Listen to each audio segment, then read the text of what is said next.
All right, we are now ready for notes on section 5.4. This is the triangle mid-segment theorem. And mid-segment adds to our list of perpendicular bisector, angle bisector, median, um, altitude. We talked about these on that chart that we made. It's the very bottom one. Mid-segment of a triangle is a segment that joins the midpoints of two sides of the triangle. In other words, it goes from one midpoint to the other midpoint. Every triangle has three midsegments, which form the midsegment triangle. So if you look at this triangle down there, you have a big triangle on the outside. Then they draw in these three midsegments, and it makes a third smaller triangle on the inside. So again, a midsegment goes from midpoint to midpoint. With that said, there's an interesting theorem about this. Look at theorem 541, triangle midsegment theorem. A midsegment of a triangle is parallel to a side of the triangle, and its length is half the length of that side. So two things. They're parallel, and it's half the length. I'll repeat that. It's parallel and half the length. So let's look at an example. Find each measure. Find the measure of B to D. If you look in the diagram, BD is parallel to AE. Therefore, BD is half the length of AE. So you would take half of 17, which is 8.5. So the length of BD, it's half the length of the side it's parallel to. Half of 17 is 8.5. If you look at the next slide, find JL. Well, JL is this side. Which side is parallel to it? It looks like PN. Well, PN is 36. I'll circle that 36. JL is not half of 36 because JL is longer. It's twice 36. So sometimes when you work these out, you're going to take half sometimes, or other times multiply by 2. So 2 times 36 is 72. My answer I want there is 72. In the next one, I'm talking about, or I'm asked to find, an angle measure. Remember when we talked about two parallel lines cut by a transversal? And remember what I told you. You have 8 angles now. There's 4 of them that are acute and 4 of them that are obtuse. All the acute angles are congruent to each other, and then all the obtuse angles are congruent to each other. So remember that. I'm asked to find the measure of CBD. Let's go mark that. CBD is this angle right there. That angle looks acute. So I think it would have to be the same as that 26. So my answer is 26 degrees.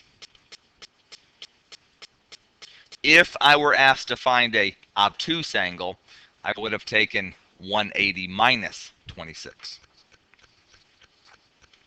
Let's move on to the next slide. Find PM. P to M, I'm going to highlight it in red. That would be parallel to KL. So I would take half of 97, which is 48.5. Half of 97. It's always half the side it's parallel to. Next slide.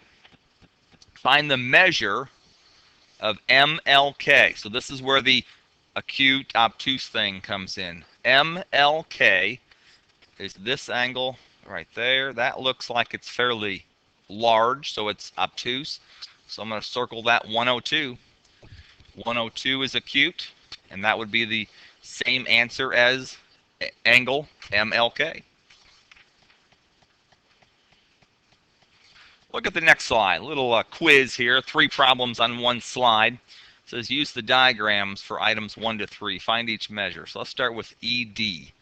ED looks like it's parallel to BC.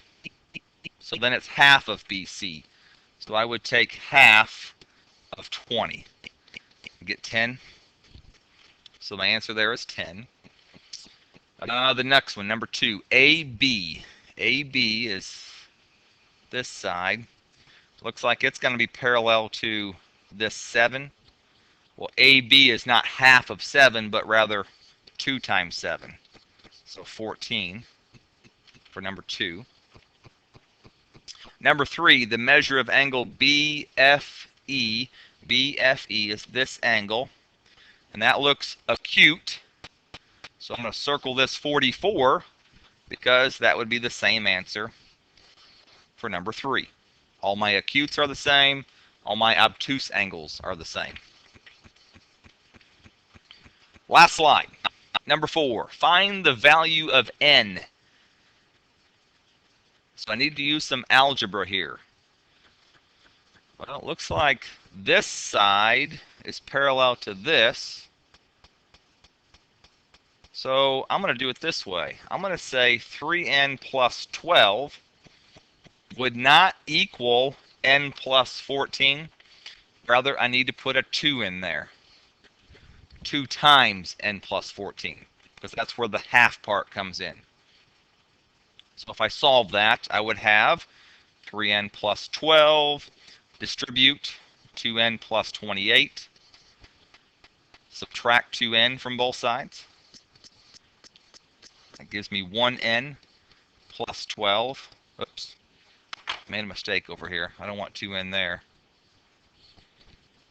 Sorry, that should be a 14 there. And a 14 there. Then I would subtract 12 from each side.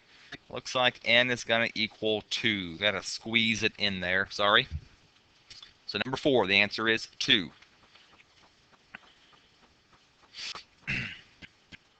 Number 5.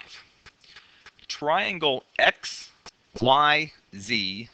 is the mid-segment triangle of triangle WUV. In other words, we have a triangle on the inside, small triangle inside, big triangle on the outside. What is the perimeter of the XYZ? So the perimeter of triangle XYZ. Well, I need all 3 sides and add them together. This side right here is already given as 3.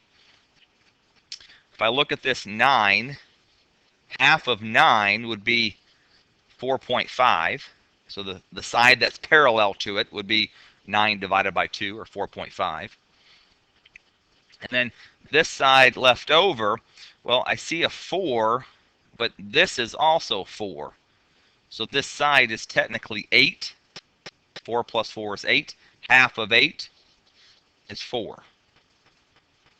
So my perimeter would be 4.5 plus 4 plus 3. So I had to find the lengths of each of the 3 mid-segments.